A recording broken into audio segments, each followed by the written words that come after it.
오늘 우리는 새로운 교회력의 시작인 대림절 첫 번째 주일을 맞이하고 있습니다. 시작이란 말은 기대와 설렘을 주죠. 어수선함을 정리하고 그래 이제부터 라는 새 마음가짐으로 설 수 있게 해줍니다. 대림의 시작은 세상에서의 시작점과 확연히 구분됩니다. 마지막과 종말을 기대하는 희망 안에서 새롭게 시작하는 오늘이라는 의미를 가지기 때문입니다. 종말과 시작, 이 둘을 적절히 표현하고 있는 단어들이 오늘 본문에 제시되고 있는데요. 조심하라, 깨어있으라 입니다. 우리는 무엇을 조심하고 왜 깨어있어야 하는 걸까요? 바쁘게 돌아가는 세상과 그 안에서 정신없이 살아가는 현대인들에게 종말, 새로운 시작, 조심함과 깨어있음에 대해서 말한다는 것은 쉬운 일이 아닌 것 같습니다. 이 모든 것의 중심에 있는 주님의 재림에 대해서도 그러하죠. 통계와 과학적 데이터를 통해서 미래를 예측하고 생의 주기와 노후 설계를 이미 플랜으로 갖추고 있는 사람들에게 대림의 의미는 자칫 시대착오적으로 들리거나 기독교라고 하는 종교적인 차원에서만 다루어져야 할 특정한 교리 정도로 받아들여질 수 있을 것 같아요. 어떤 이들은 재림신앙에 대해서 그건 주체성과 자신감이 떨어지는 심약한 사람들의 기대심리야라고 말할 수 있을지도 모르겠습니다. 과학의 발전과 문명의 이기를 누리고 있는 현대인들이 삶과 세계에 대해서 눈에 보이는 것과 보이지 않는 것 속에 깃든 궁극적인 실제에 대해서, 죽음과 생명에 대해서 얼마나 알고 있을까요? 대림절기는 우리의 삶이 휘저어지는 시기라고 표현하곤 합니다. 고요한 수면 혹은 컵에 찬 물을 떠올려 보십시오. 바람이 불게 되면 표면에 물보라가 치거나 컵 안의 물은 요동치게 되죠. 우리는 일과 대인관계, 미래에 대한 계획들로 인해 바쁘게 살아가거나 걱정, 후회, 미련과 같은 감정들에 빠져 어떻게 시간이 가는 줄도 모르게 그렇게 살아가곤 합니다. 어느덧 12월이 되었네요. 기독교 신앙, 곧 대림의 관점에서 보자면 이러한 우리의 생활들은 미동 없는 표면과 같습니다. 루아흐, 성령은 바람으로도 읽을 수 있는데요.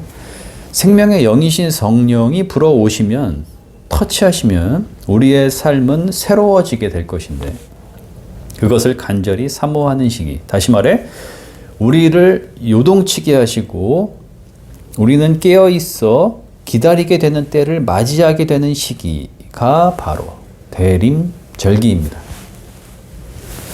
많은 사람들이 삶이 찰나와 같다라고 얘기하곤 합니다. 물 한 바가지를 들이켰는데 한순간처럼 세월이 가버렸다라거나 꿈을 몇 번 꾸고 나니 인생이 흘러버렸어 라고 말하는 걸 들어보셨겠죠? 생의 허무에 대해서 말하려고 하는 게 아닙니다. 삶이 무엇인가에 대해서 생각해 봅시다. 우리는 시간과 공간의 결합이라는 현실에서 살아갑니다. 알 수 없는 신비 가운데 태어났고 현실 가운데서 일을 하거나 사람들과 관계를 맺거나 의미 있다 여기는 것들을 추구하면서 살아가죠. 그 과정들이 여러 가지 양상으로 나타납니다. 행복과 보람의 순간들도 있겠지만 세상의 성공, 물질에 대한 집착, 권력이나 명예욕, 자아 실현에 대한 강박 등으로 채우기도 하죠.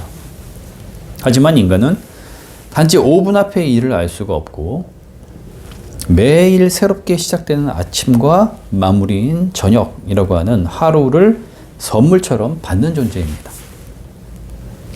순간순간 살아있음과 죽음, 즉 생명에 대해서 느끼는 존재이죠.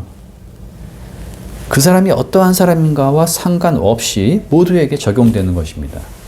불현듯, 그리고 불현듯 나는 누구이고 여기가 어디인지, 어디로 가고 있는 것인지를 묻게 되고 한계 상황, 죽음을 인식하는 존재가 바로 인간입니다.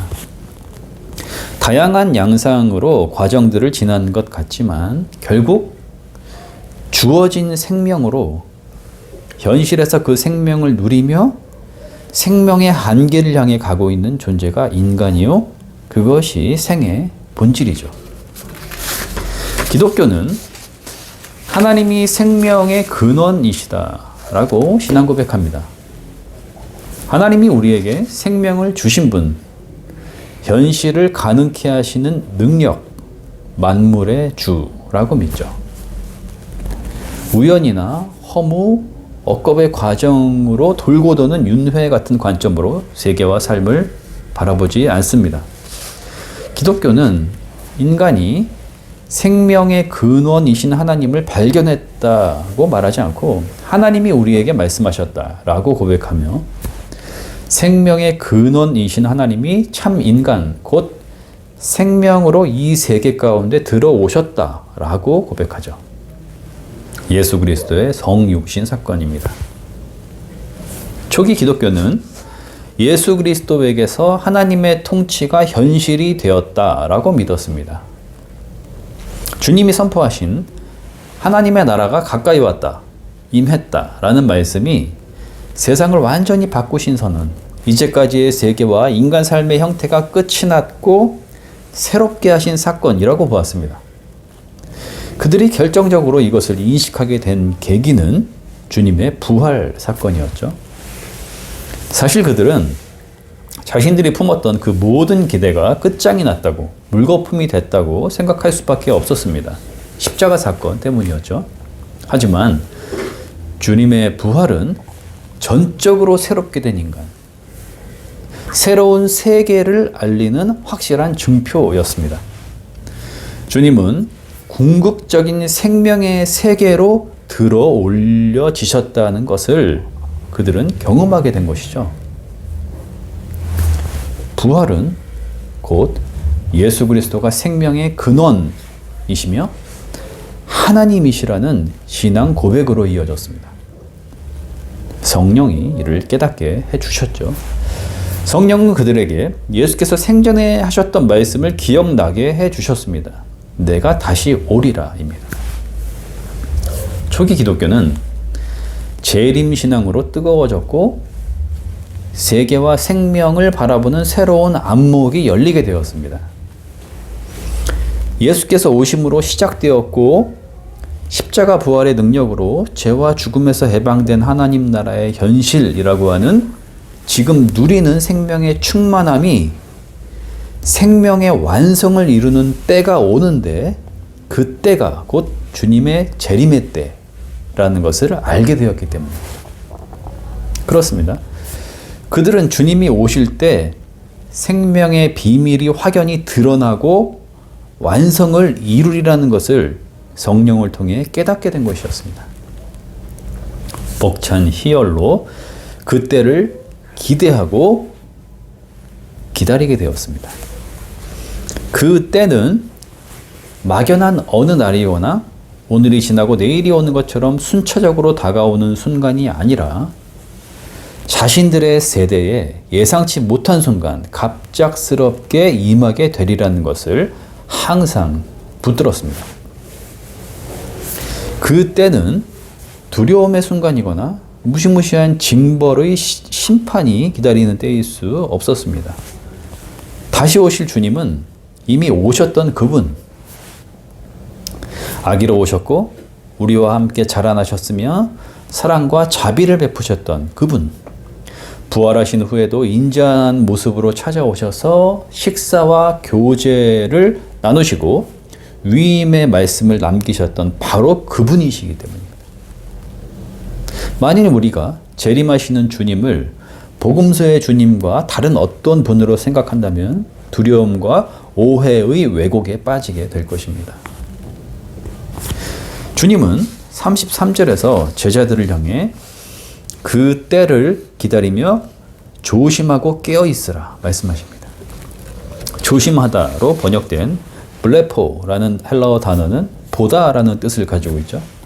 구체적으로 열린 눈으로 보다, 깨닫다라는 의미를 가집니다. 그리스도인들이 제대로 봐야 하는 것은 이러한 것들입니다. 언제 종말이 임할 것이라고 미혹하는 소문과 절대적인 힘을 내세워 마음을 빼앗는 거짓 권위에 대해 속지 않는 것입니다. 은폐되어 있는 것처럼 보이지만 마지막 때가 분명히 자신의 세대에 임하리라는 사실을 직시하는 것입니다. 이 세대가 끝나기 전에 이 모든 일이 다 일어날 것이다 라고 30절은 언급하고 있습니다. 하나님의 시간은 우리가 생각하는 물리적인 시계의 시간과는 다르죠. 베드로후서 3장 8절은 이렇게 권면하고 있습니다. 사랑하는 여러분, 이 한 가지만은 잊지 마십시오.